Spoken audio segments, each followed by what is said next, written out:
sur cette nouvelle partie de la cigogne. Aujourd'hui nous allons crocheter ici à ce niveau là pour attacher l'aile du haut au reste du corps et nous allons préparer des fuseaux et faire le bec.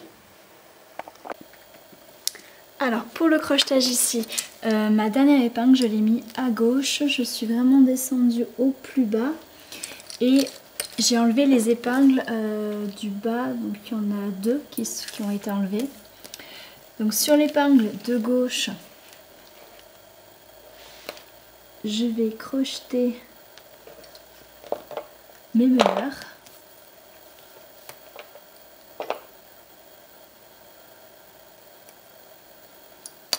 Et ensuite, donc une fois que mes meneurs sont crochetés, je retourne à droite en point fermé.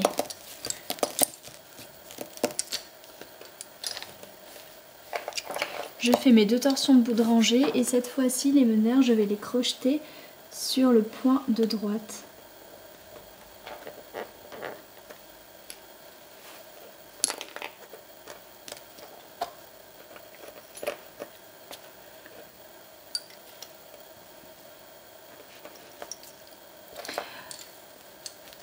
Ensuite, une fois que c'est fait, vous prenez les 4 de gauche et vous faites un rouleauté. Et vous prenez les 6 de droite et même chose, vous faites un rouleauté. Vous en faites même 2 si vous voyez que ça ne tient pas assez et vous pouvez couper. Ensuite, pour le bec, vous allez mettre une épingle tout en haut ici. Donc j'ai préparé 8 fuseaux couleur jaune, donc le jaune qu'il y a dans le kit de fil.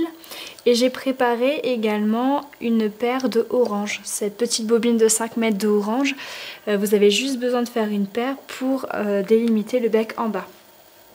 Donc en fait, on va travailler donc en point ouvert, donc j'ai pas forcément fait de distinction avec le meneur, j'ai pas mis plus de fil, j'ai pris cette longueur, je l'ai un petit peu allongée et je l'ai multipliée par 2. Je vous invite à regarder la playlist qui s'appelle technique et points pour voir les changements de meneur si jamais vous n'avez pas assez de fil, mais bon, vous en mettez un tout petit peu plus. Les bobines que j'ai mises sont vraiment il y a plus de fil que ce que vous allez en avoir besoin, donc n'hésitez pas à en mettre un petit peu plus.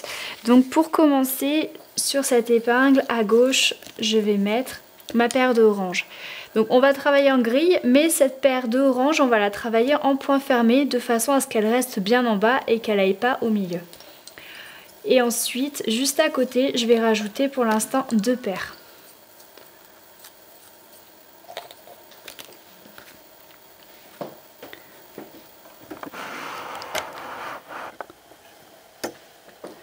Donc mes meneurs sont ici. Donc les jaunes, point ouvert, donc 2 sur 3, 4 sur 3, 2 sur 1, comme pour les pattes. Et le orange, point fermé, donc comme on a fait pour le corps. 2 sur 3, 4 sur 3, 2 sur 1, 2 sur 3. Vous arrivez en bout de rangée, vous faites 2 torsions.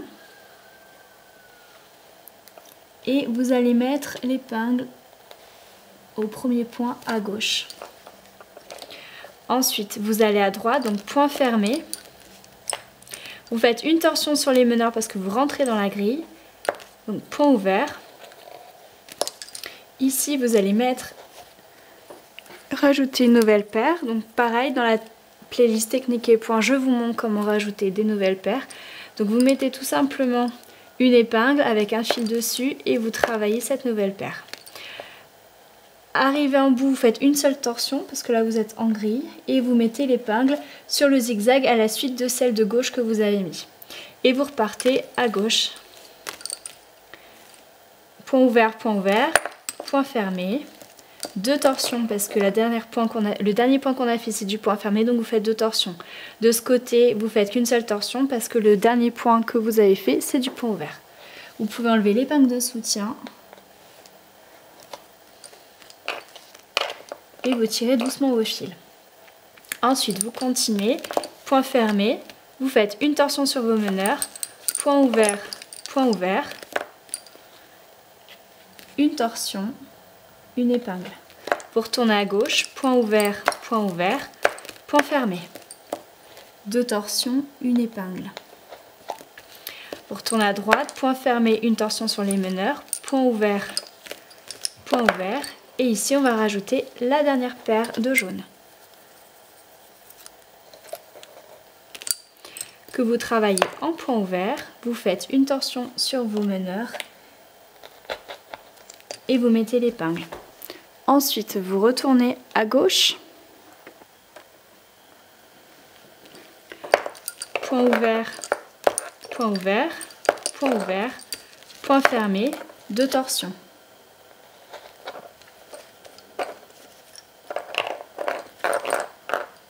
Je retourne à droite, point fermé, une torsion sur les meneurs, point ouvert une fois, 2 fois, 3 fois.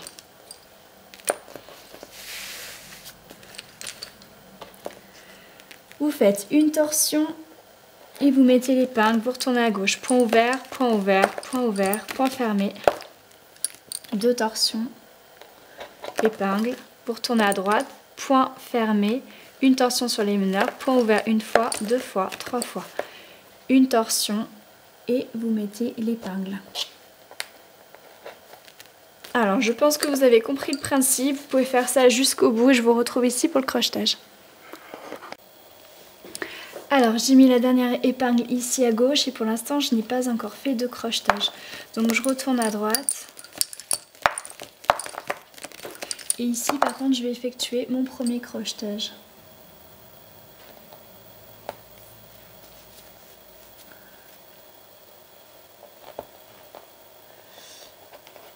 Donc je prends un fil meneur, je passe l'autre meneur dans la boucle et ensuite je remets l'épingle.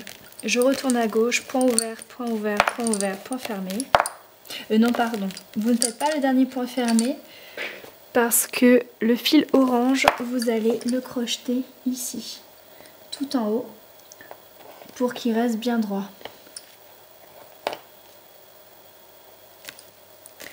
Une fois que vous l'avez crocheté, vous faites un petit nœud. Vous pouvez remettre l'épingle et celui-là, vous pourrez le couper. Donc mes meneurs, je les laisse ici. Je fais une seule torsion.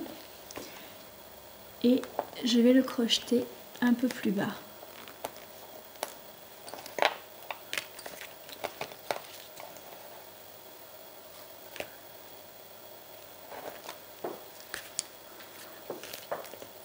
Je retourne à gauche. En point ouvert 3 fois. Arrivé en bout de rangée, vous faites quand même une torsion et vous allez crocheter pour la dernière fois ici.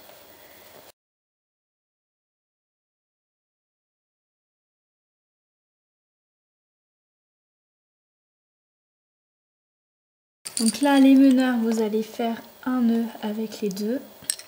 Donc ici, il reste les 3 paires. Ce que vous allez faire, donc si vous pouvez les crocheter en bas, c'est bien. Mais par contre, comme c'est assez épais, vous pouvez mettre aussi une épingle de soutien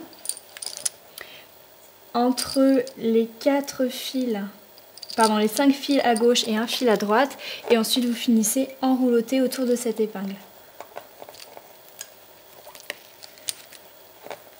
Vous faites 3 roulotés et vous pouvez couper.